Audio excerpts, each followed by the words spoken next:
Hey everyone, welcome to another top 10 list. This is my top 10 notes for a beginning collector. I want to thank JRW3 for giving me this suggestion. I thought it was a great suggestion.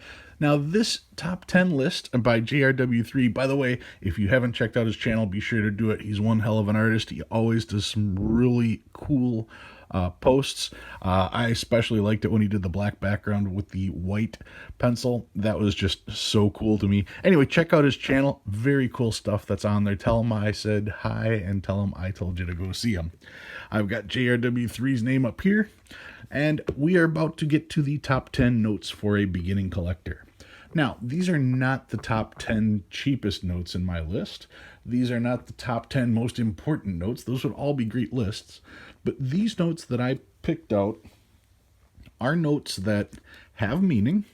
And if you had these notes in your collection, anybody who would be viewing your collection, you would have a story to tell.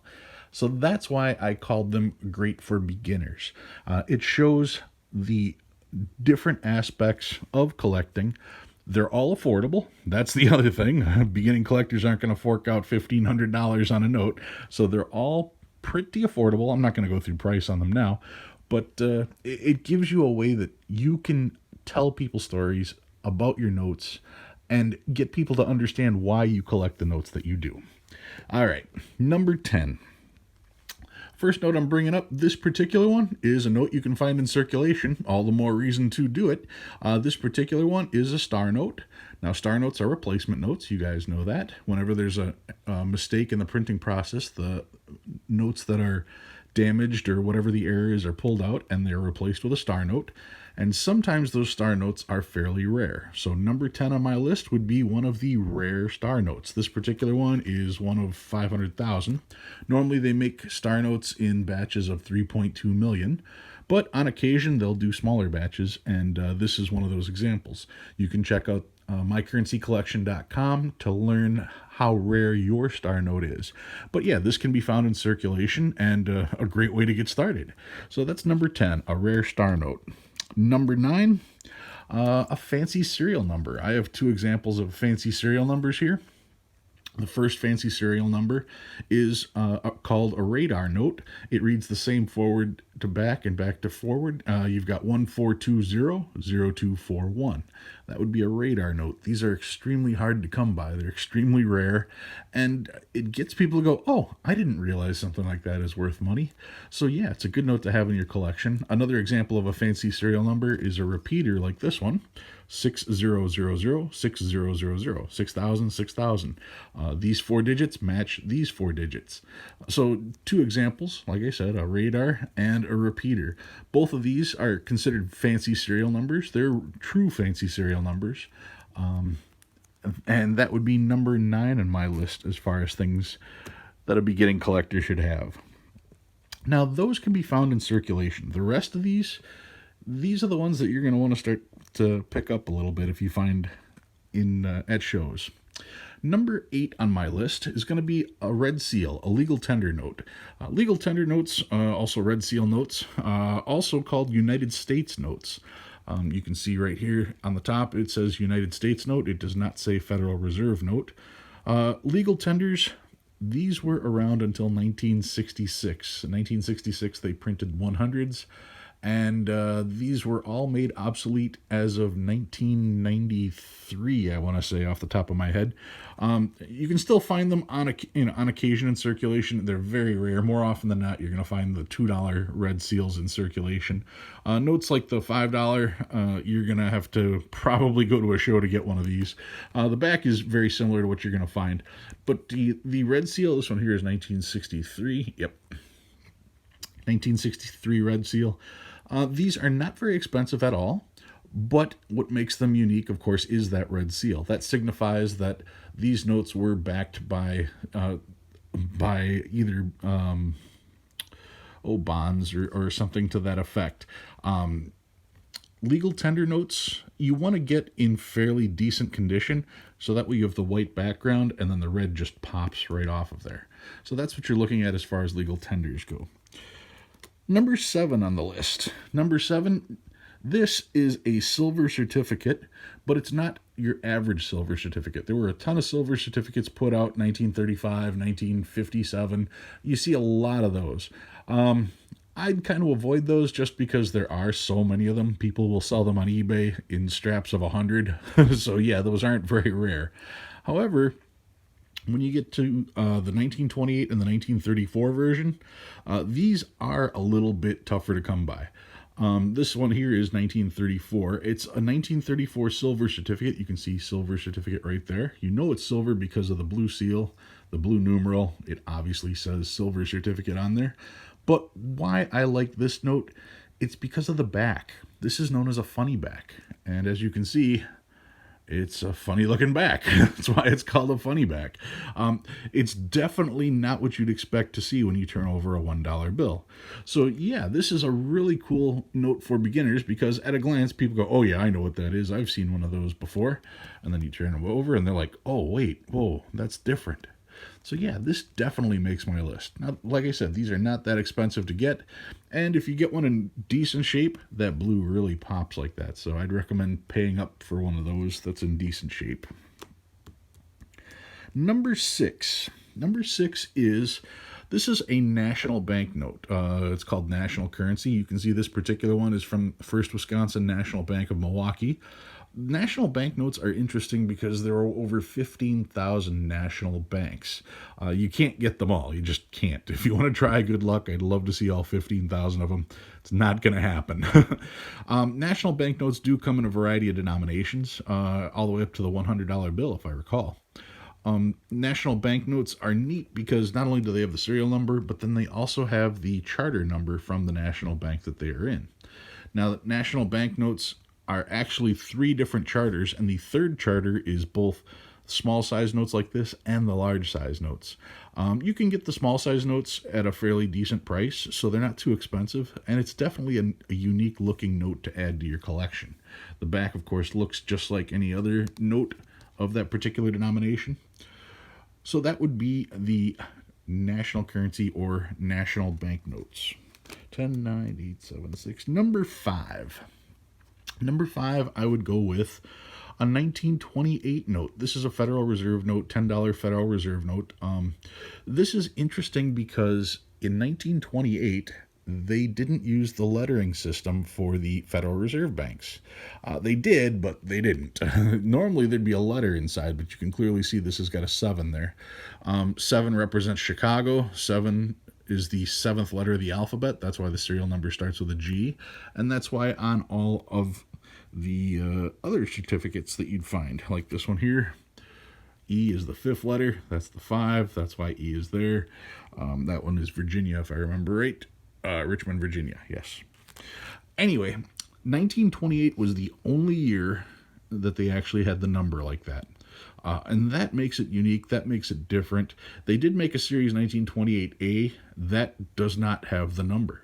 So the 1928 series, you can see the series right down there, 1928. And if I remember right, 1928 here. The other thing you get with the 1928 series is you get redeemable in gold on demand. This is not a gold certificate. People will say it is not. It's redeemable in gold because in 1928 you could still get a $20 gold coin. You could get a $10 gold coin, a $5 gold coin, and you could cash this in for those gold coins. In 1933, they made owning gold coins illegal, and the gold certificates were taken out of circulation. But this is just a Federal Reserve note. Gold certificates were backed by gold. Silver certificates were backed by silver. This is redeemable in gold, but so is any other currency. That's why people always call these gold certificates, because it says redeemable in gold. All bills were redeemable in gold in 1928. So anyway, 1928 with the numeral right there, that's what you're looking for. 1, 10, 9, 8, 7, 6, number 5. We're going with number 4 now. Number 4 would be one of the emergency currency notes from World War II. World War II emergency currency. You have your choice of either the Hawaii notes, like this one here, or the North Africa notes. I grabbed the $5 Hawaii note just to show. They made $1 notes, $5 notes, and $10 notes. For Hawaii, they also made $20 notes. The North Africa notes were all silver certificates. Only the $1 note from Hawaii is a silver certificate. They've got Hawaii written here, here, and of course on the back as well. And it's definitely a different type of note. A lot of people don't know that these exist. And if you're a beginning collector for currency, having an example of one of these would really stand out to people. And that's what you're looking for when you're collecting currency, especially when you're getting started. You want to make sure that there's interest in each note that you have. Number 4. Right? 4, 3, 2, 1. Yep, number 4 on the list. If you are just starting out getting into currency, you got to have one of these. This is a 1923 horse blanket. We're going to zoom in up here and see 1923, series of 1923 right there. Now, it is a $1 silver certificate, and it's called a horse blanket because it is just a tad bigger than what you are used to seeing. So, if you are collecting currency, it's always fun to pull out a note like this that is so big. People don't even think that this is real. Most people don't realize that our notes used to be this big.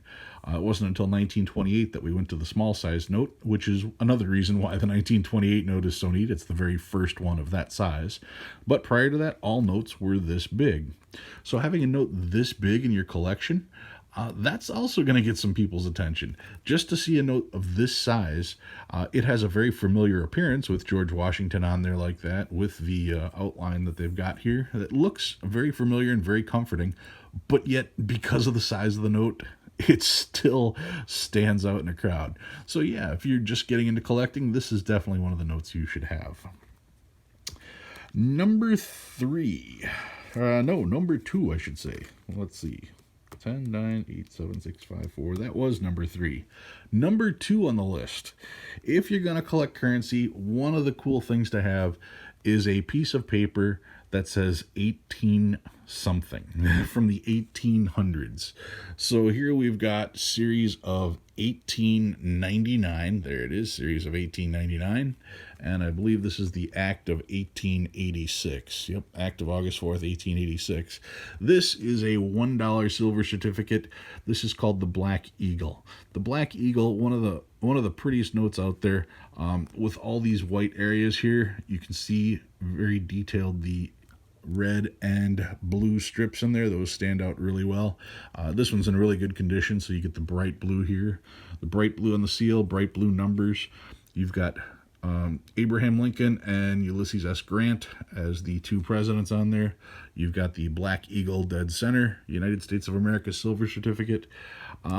This is a very cool looking note, especially in good condition. But it's also impressive because it is from the 1800s. 1899, yes, but 1800s nonetheless. If you're going to be collecting currency, to pull out a piece of paper that's from the 1800s, that alone is pretty cool. So that's why I would recommend getting the $1 silver certificate, the $1 Black Eagle 1899. And finally, number 1 on my list, if you are a new collector, I would highly recommend getting a gold certificate. This is a $10 gold certificate. This is from 1922. $10 gold certificate are surprisingly affordable. I mean, these are probably $150, under $200. You should be able to get one of these for.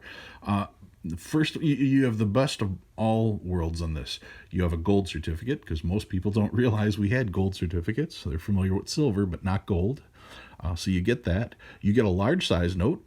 People don't realize we had large size notes, so that's another plus. And with the $10 version, you're getting one that's affordable. So that also helps things out a little bit. Now with the gold certificates, you want one that's a little bit better condition, because that way you can see the gold right here. And the other thing to point out then would be the color on the back. Most people are used to seeing green on the back, not necessarily the orange. So that would be the $10 gold certificate. And if you want to spend up just a little bit, you can go with the the $20 gold certificate. Like I said, these are both gold certificate. It's neat to see $10 in gold coin on the bottom here, $20 in gold coin here. I am much more partial to the 20 just because I like the scrolling on the front there. I think this is just incredible. Seeing George on a $20 bill is also just such a neat thing for me. You get the bright colors on the back like that. Now these you're going to pay up a little bit more for. This one I got it a couple years back for 165. You'd be lucky to find one for that now. But still, just a classic note. Either one would be top of the list for a beginning collector. A 1922 gold certificate, either the 10 or the 20. So that would be my top 10 notes for a beginning collector. It spans a little bit of everything, and you can tell a story with each of these notes. That's why I find them kind of interesting to have, especially if you're just getting into it. The other thing is that if you were to pick up these 10, you can then look at each individual note and see what direction you want to take your collection. If you wanted to go with large size notes, if you wanted to go with gold certificates, if you wanted to go with national currency, if you wanted to get the silver ones. This is basically one of everything, and then from there you can grow your collection.